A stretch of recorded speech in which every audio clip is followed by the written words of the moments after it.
What's going on, everyone? Welcome back to another episode of Bridging the Gap here on the Jersey First TV network. As always, I'm AJ Malillo. And I'm Steve Rombolo. And you can subscribe to Jersey First TV on YouTube, where you could get all of the Nader narrative, all of Real Talk with Fernando, all of Bridging the Gap. You can check out Bridging the Gap on NJ, and you can always check out jerseyfirst.org, where you could sign up for our newsletter and sign the pledge to make yourself always putting Jersey first. That's the goal here. We're always putting Jersey first. Always. But that being said, we're on location today.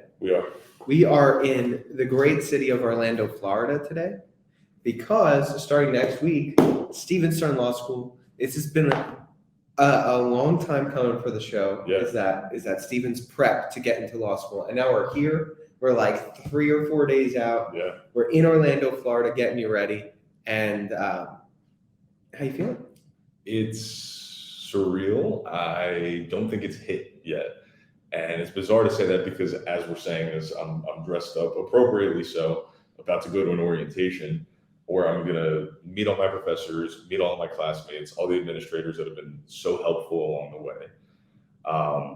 So it's weird. It's a weird feeling. I've worked hard. There's been a lot high highs, low lows. Moving here was an insane process. It was like 18 hours in a car, one night in a really sketchy motel outside of Richmond, Virginia, which is not the best place to stop, I learned afterwards. But you know what? I think that's the only way to do it, right? I think it's Yeah. the only way to take the trip down to Florida is to stop in the sketchy motel. No, it's to take the 18-hour drive. It's part of the journey. So I've been tremendously blessed, and I'm very lucky to have people in my life. AJ, my great friend Nick, my parents were all able to come down here and make the transition at least into this new place much easier than it would have had to do it by myself. I think the next challenge for me is unfortunately when Nick leaves in a few hours, when you're out of here tomorrow, and then it really sinks in that like I'm in a new place, doing a new thing, physically by myself, but in spirit, in heart. I got so many people as a support system that I couldn't be more thankful for. So it's just I'm managing a lot of emotions, also trying to get my brain ready to be absolutely fried by law school. So it's a process, but we're getting through. Yeah, for sure.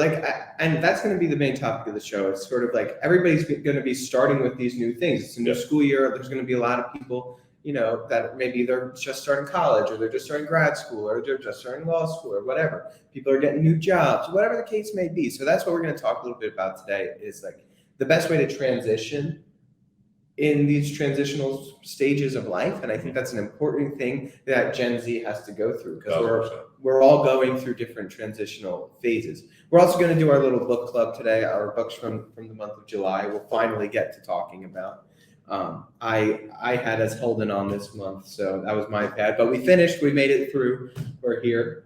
So I think we should just jump right in, because you do have that orientation. Yes. So let's start with the books that we read last month. Remind you all, I read To Kill a Mockingbird by Harper Lee, American classic. Wonderful book, highly recommended. I know I'm breaking ice here. This is a really good book. It's really good. It talks obviously about the segregated South and racism that permeated through the culture of the South.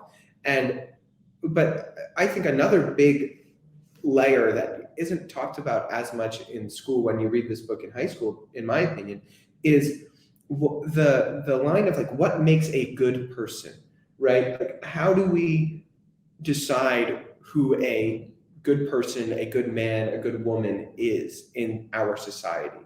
So I think that's a really interesting underbelly of this story.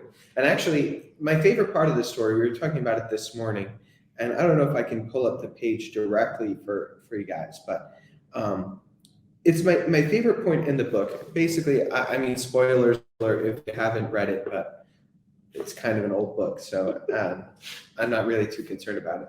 So Tom Robinson is on trial for rape, and he is an African-American man, and this takes place in the Deep South. And Atticus Finch, who's the narrator's father, represents the man as he's going through his trial. So the whole trial, it's a sham thing. Everybody and their mother knows that this guy is going to get arrested and convicted because it's a black man in the Deep South accused of raping a young white woman, right? So it's like he really stands no chance.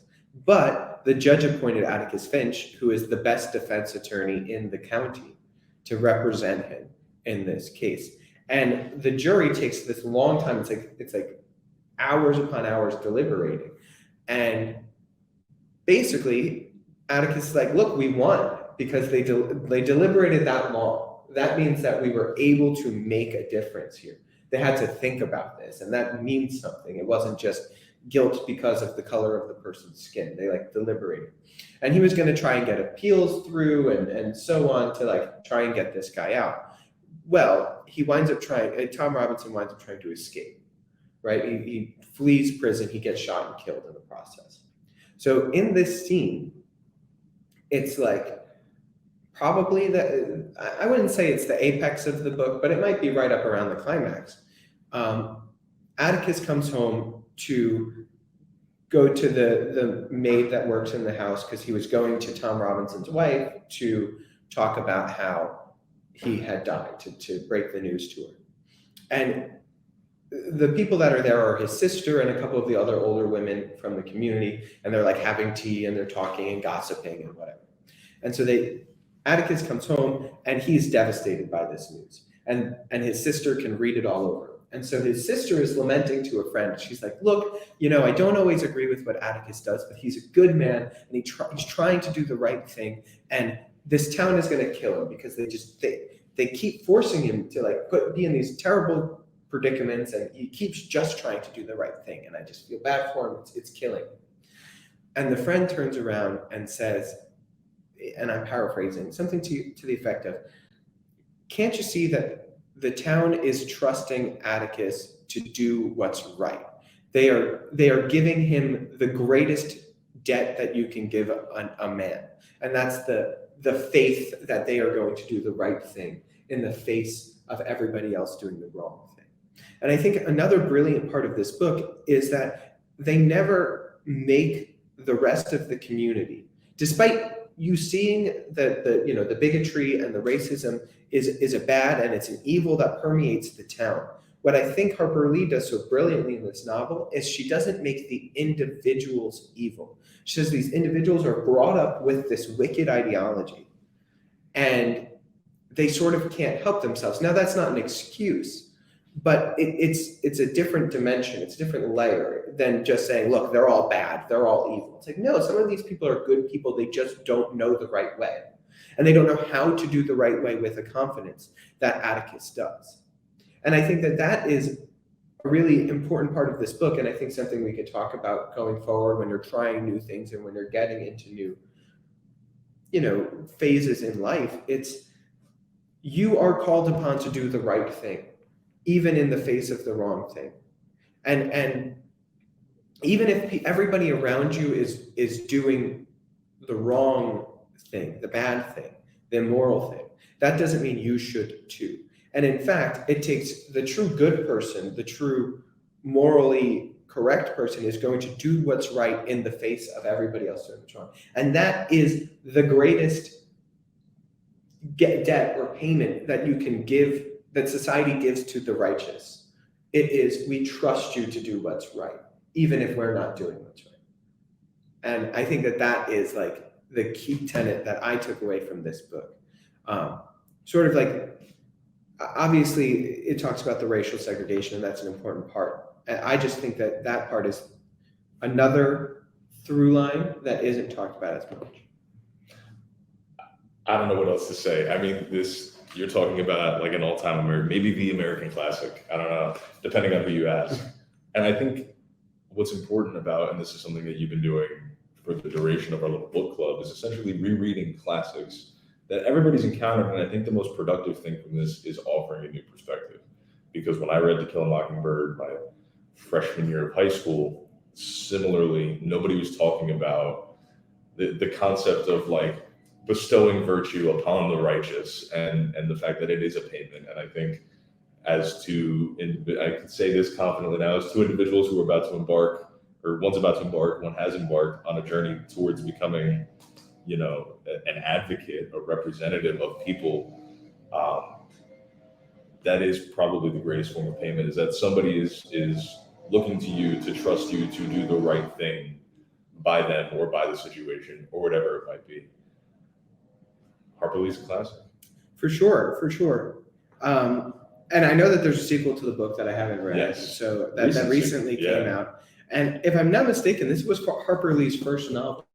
Great. And it's, Pulitzer Prize winner, one of the all-time American classics. So if you read like us To Kill a Mockingbird in high school, I would give it another read.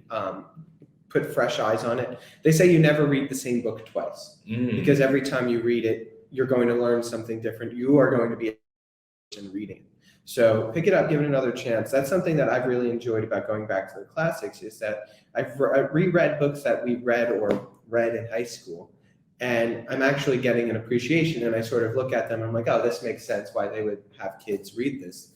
It didn't click at the time, but it does now. So all that matters is that it clicked. that's right. No, That's it. That's it. Let's see. What did you read? So we had a fun little flip flop. I went ahead and I read two books. Okay. I read one, listened to another. Sure.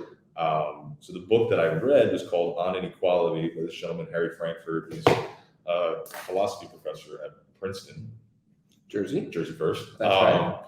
And I mean, obviously, we can see by the size of this thing, short, tiny little book, very dense, quite confusing to get through. But I think he offers a really brilliant new take on a concept that's very controversial and very motivating for a lot of people, especially young people, the concept of income inequality and how do we address income inequality. And he talks a lot about morals, utilitarianism, and the outcomes of suggested policies to address inequality. His main thesis, I took pretty decent notes on this because I figured it would be quite a stimulating conversation, and I definitely want to get your take on it. I'm gonna have to bounce back and forth here, but I want to read directly from the book for this first part, so I can make sure I give you the right thing here. All right, so he basically argues that the fundamental challenge when we talk about economics and income inequality is not that there are too many people who have too much, it's that there are too many people who are poor. And so I think that perspective alone is what he frames his argument on. Is we're not going to talk about how rich the rich are. We're going to talk about the fact that there are too many people who are too poor to live, who do not have enough. So he proposes a very interesting doctrine, and he seems to, it's original, it's his own, and I want to get your take on it. So he calls it the doctrine of sufficiency, and he argues that people who choose to focus on the issue of income inequality, instead of redistributing wealth and equalizing wealth, that we should approach it with this concept of a doctrine of sufficiency, meaning that we should equitably distribute wealth, and it should be based on what a person needs. And then he goes on to talk about, or not even needs, what is enough. And that's where a majority of the book lies, in defining what enough is and the moral quandary that arises, because he talks about the gratification that you get when you spend money and how getting more money changes what is enough. Having less money changes what is enough. And he spends the whole book grappling with, is there a baseline that we can all agree upon to understand enough? And can we do our best as a society to make sure that everybody has enough? Because the biggest argument is that it's not really truly a just society if there are people who have, certainly more than enough, and there are people who are poor, and the enough is just kind of thin and in the middle. I just struggle with the concept of defining enough, because I don't think that it's fair for anyone to say that anyone else has enough, right? If there's a point where society's going to say, okay, you made enough money, you don't have to keep on making money, then why is Elon Musk going to build a rocket to go to space? Why is, Twitter or Instagram going to make updates to their system? Why are car companies going to go out and make better vehicles? Why is Apple going to keep innovating? If there's this concept of enough, well, we have enough. Like your laptop, it's perfectly fine. It works wonderfully. But, we still want Apple to make new MacBooks and make them better. Yes. So he talks about that. And so if there's a level of enough, why would Tim Cook keep going? So I think this is my gripe with philosophy books, is like they introduce a problem, they offer like a really great solution, but I don't think there was any follow through on the actual solution. It just kind of made me think about it, because I agree. And he talks about, he calls it a utility threshold, and he layers this on the concept of sufficiency, and he basically argues that money is a utility. There is a utility to money, and that utility has some intrinsic values that deal with certain desires, emotions. So like if you work hard and your MacBook might be enough, but you want a better one, you can go out, you can work for it, and this and that, whatever. His argument lies on not making sure that everybody has the same MacBook as you, but that everybody has whatever functional equivalent of a MacBook to them as you do. And I think it's a really, really broad concept. I think it's really hard to define it. I think throughout the book, he struggles with defining it. But I think it's a really brilliant approach, because he takes issue with people who claim we need to just equally redistribute wealth. He says, if you say that, you have no idea what you're talking about. It's a poor way to view the problem. And there's no solution to be found if that's how you're framing the problem. And I agree with that. I think the concept of the doctrine of sufficiency, making sure that everybody has a baseline standard of living relative to their income. It's sort of like a UBI. Yes, in a very roundabout way. It seems as if that this is what he's arguing for, except he doesn't say it in those terms. But it was a very thoughtful book. It made me think a lot about the issue, because I know there have been points in my academic career where I've read and I've been like, yeah, no, we should just make sure everybody has the same amount of money. And I think introducing yourself to different theories, just seeing what this dude cooked up in this little, I think it's like 80-something page book, just kind of like, a week's worth of thoughts on the topic that he put down, changed my perspective on a lot of things. And I think I will, in further conversation and discussion, approach the concept of equality tremendously differently, even though I don't think that there's some grand solution that this guy reached. I don't think he's going to change the conversation or really blow people's minds with what he's suggesting. But it was just a different way to look at the issue. And I think that sometimes, as we've learned, is just as important as trying to find the answer. Well, I would say that one of the big things that I've learned in law school, taking a step back and just kind of like looking at issues, and this is a good topic to briefly start thinking about when you're changing things too, because it doesn't matter whether you're going to law school, you're starting a new job, whatever you're doing, right? Framing an issue is the most fundamental thing you can possibly do, right? Like, and this is not, I'm not starting any debate here, right? But you look at something like, just to take the law example, because that's what I know off the top of my head, right? You take a look at cases dealing with abortion, right? I can tell you how a court is going to decide based off of like how they framed that issue from the beginning. If they frame that issue as, do you have a fundamental right to an abortion? That court is going to say no every single time. But if they frame that issue of like, do you have the fundamental right of bodily autonomy? They're much more likely to find it to be yes, right? So it's all about the question you ask. You can get the same problem, ask a different question, and come to the opposite conclusions, right? So if the question is inequality, if the issue, I should say, is inequality, and the question is, how do we keep everybody at the same, at an equal starting point, as opposed to how do we get everybody at an equal end point? You're going to come up with completely different solutions. right? If the problem isn't that there are Mark Zuckerbergs and Jeff Bezoses and Elon Musks in the world, if your issue isn't necessarily that there are people out there that have made a lot of money, but instead that we need to get everybody on an equal footing, at least to start off with. And then whatever happens thereafter, that's a different conversation I agree. on the issue than to say, kill all billionaires and redistribute the wealth, which some of our comrades might say, obviously. But I feel like that doesn't also lend itself to any sort of productive conversation. Is that motif to start off? Yeah. So what was the audiobook that you read? The audiobook, by virtue of the medium in which I consumed it, I don't have any quotes to pull up for you or anything, but I can just give you a brief summary. Apparently it's a classic. I stumbled upon it on Spotify.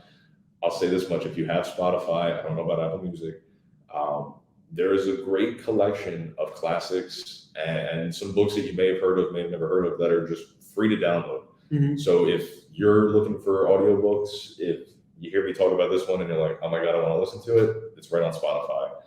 It's called Siddhartha. It's by this German author. His name's Hermann Hesse. And it's a quick little book. I think I listened to it in the car for maybe about a week and I burned through it. But basically this dude, he grows up in India and he goes on this spiritual journey and he meets the Buddha, and it was more of a personal read. I didn't anticipate to talk about it, but I liked it so much that I figured it was worth mentioning.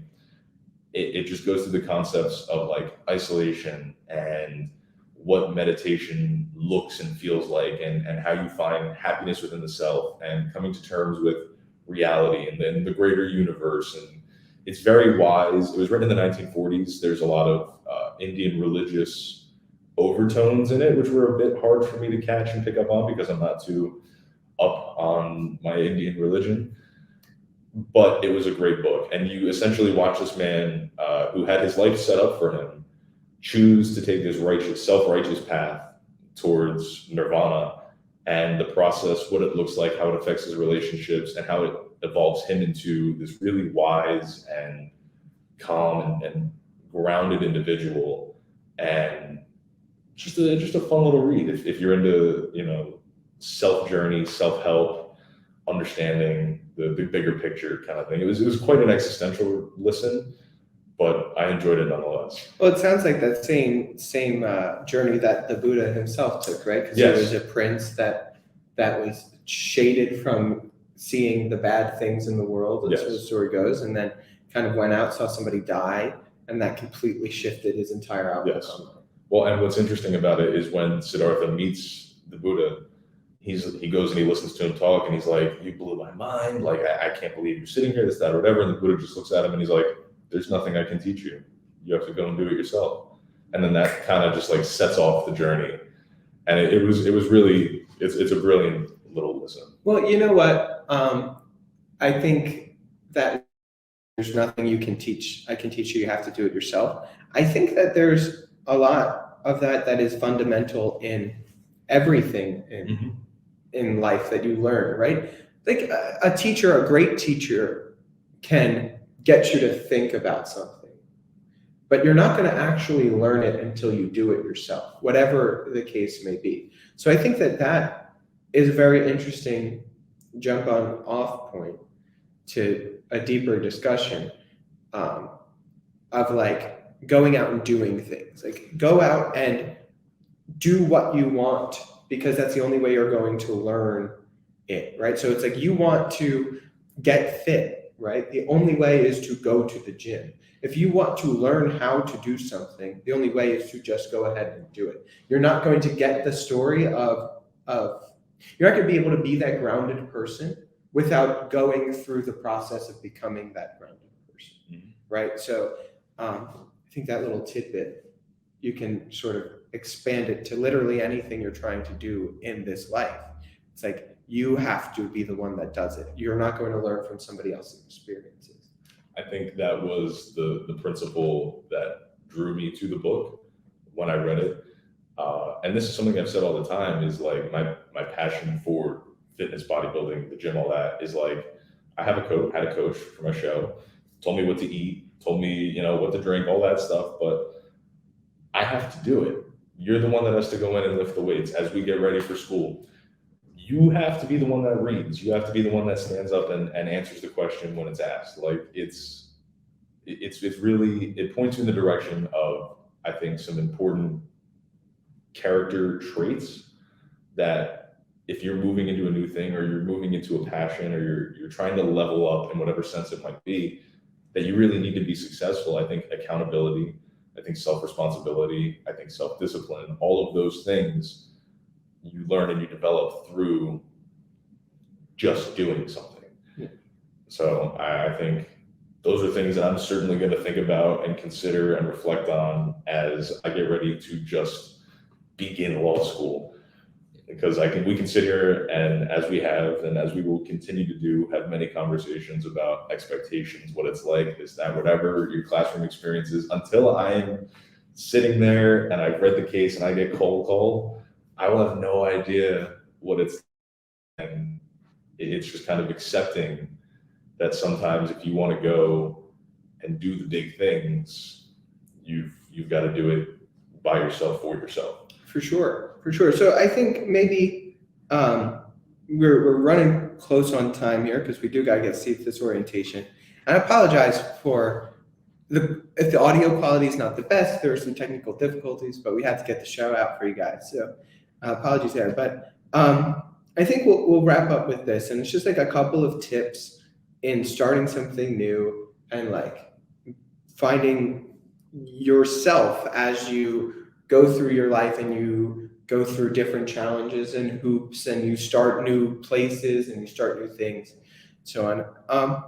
And I think the biggest tip that I have is figure out what you're good at and figure out what you're bad at, and sit down with yourself and really like figure out these things that you need work on and what you are good at, and then play to your strengths and try and bring up your weaknesses, right? So it's like, I'm pretty good at talking, right? I'm a pretty good talker.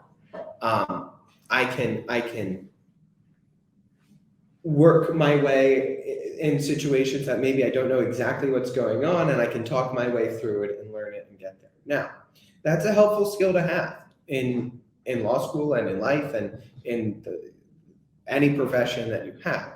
But that maybe I've struggled with in the past is really bearing down and doing the grunt work or the back work of like being overly prepared for a class, right? So when I entered law school, it's like, okay, I know I can reason my way through a lot of things, but I have to pick up that back end of like really reading and understanding, and if I don't get it, ask the questions type of thing. So know your strengths, but don't rely on your strengths, because if you continually rely on your strengths, like, to use a baseball analogy, right? The guy that can hit the low strike, that he can hit a low fastball, hit a home run for it because he's got an uppercut swing. Pitchers are going to learn, and they're going to start throwing you the high fastball, and you can't catch up to the high fastball because you got an uppercut swing, right? So you have to adjust because they're playing to your weakness, and life is going to be playing to your weaknesses all the time. So work on your weakness, make it a strength. I think as you're approaching a new phase in life, find your weaknesses, make them your strengths. And now I can say confidently, after a year of law school under my belt, I am much more confident in my ability of reading, comprehending, and being prepared, so that when I go in, I feel good, right? And so I still have that gift of being able to reason my way through things, but now I also have the skill of being able to really read and comprehend something that's a lot denser, that would have taken me a lot longer in the past. I suspect that in a year, I should be able to say the same exact thing. I think that was you picked a good one, because as we've been speaking about, feel quite similarly, I think, to you when you had approached law school for the first time. So it's advice that is certainly not fallen on deaf ears over here. I've actually been struggling with that a little bit. But you're right. I think preparation and assessment constantly of strengths, weaknesses, successes, failures.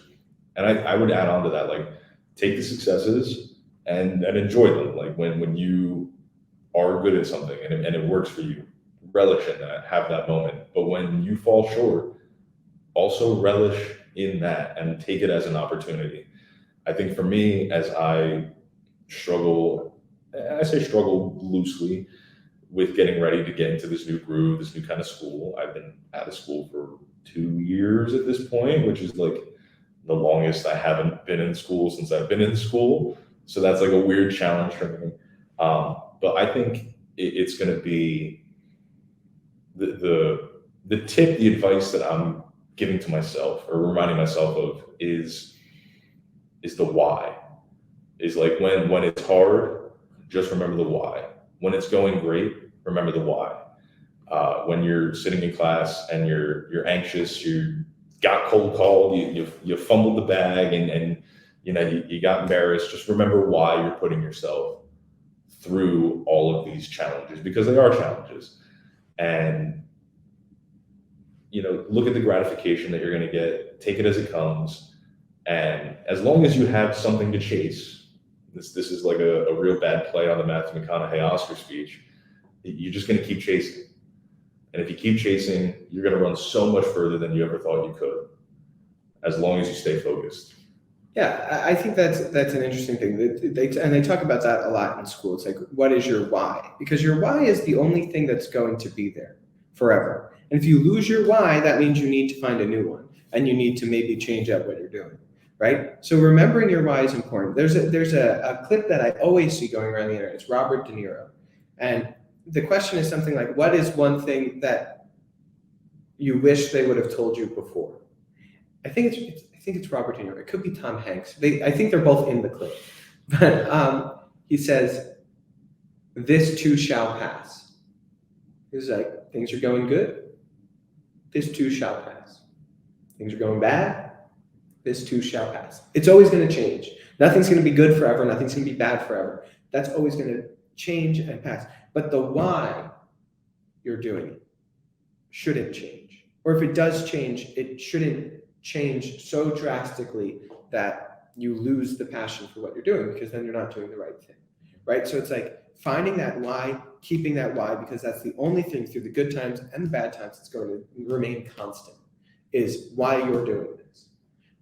So keep that constant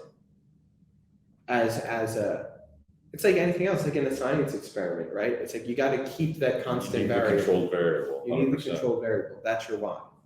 So in sum, I guess anybody that's starting something new, school, job, move, whatever it might be, I think if we compound our advice here, it's just know why you're doing it. Play strong when you can play strong as you're navigating through. And when you come across a weakness, do your due diligence, do the hard work, do the things that other people might not be willing to do, and you'll end up in positions that those people won't end up in. And not that it's always about competition or gaining the leg or whatever, but if you're passionate about something, if your why is that strong and you want to be at the top of whatever it is that you're doing, if that's what's going to fulfill you, I think those assessments and that grit and determination is going to take you further than just about anything. Yeah, and I would say, like, and to your point, like, that doesn't mean neglecting the people around you. Like, lift up the people around you too, because that's important. Because when you need a lift, then they'll be there to lift you up if you're lifting them up, right? So that's another important takeaway when you're starting something new and you're going to a new place. It's like, I think this is my final thing. It's like, don't be afraid to be the guy that doesn't know or the girl that doesn't know. Like, don't be afraid to be like, I don't know. Because a lot of other people don't know in the same position you're in. If you're starting a new job, you're not going to know how to do everything. Ask the questions. That's how you're going to learn. If you're starting a new school, you're not going to know all the answers. Say, I don't know. Guess what?